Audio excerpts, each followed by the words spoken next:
पति ने लिखी पत्नी की खूनी स्क्रिप्ट, पहले जहर दिया और फिर जला दिया, और फिर पुलिस को गुमराह करने के लिए बनाया शातिर प्लान।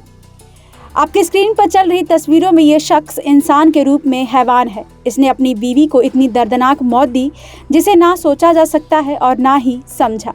इसने पहले अपनी बीवी की जहर देकर हत्या कर दी और फिर पुलिस से बचने के लिए हत्या को हादसा का नाम दे दिया। दरअसल 18 जनवरी को राजस्थान के पाली में पुलिस को एक कार मिली जिसमें पीछे एक लाश मिलती है जो 40% जली हुई होती है। उस कार में आगे एक शख्स बैठा होता है जो कार चला रहा था।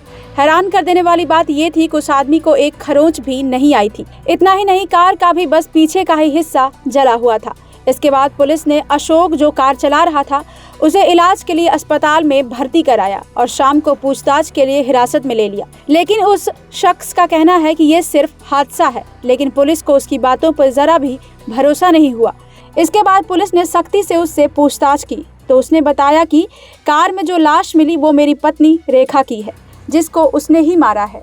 ये सुनने के बाद पुलिस के कान खड़े हो गए। अब पुलिस के पास कई सवाल थे। क्यों अशोक ने अपनी ही बीवी का कत्ल किया और कैसे इस वारदात को अंजाम दिया? और इन सवालों का जवाब ढूंढने के लिए पुलिस के पास एक ही तरीका था, अशोक से पूछताछ।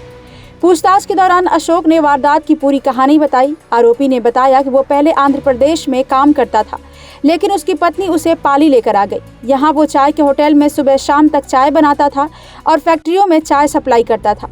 5 साल पहले अशोक के घर में मरम्मत का काम चल रहा था, जिस दौरान अशोक की पत्नी का चक्कर मार्बल वाले लड़के के साथ चल पड़ा। जब ये बात अशोक को पता चली तो उसने पत्नी को समझाया और बेटी का हवाला दिया तो रेखा मान गई। लेकिन जब भी अशोक होटल जाता तो उसके पीछे उसकी पत्नी मार्बल वाले लड़के से मिलती और जब भी अशोक रेखा को टोकता तो रेखा उसे ही सुना देती।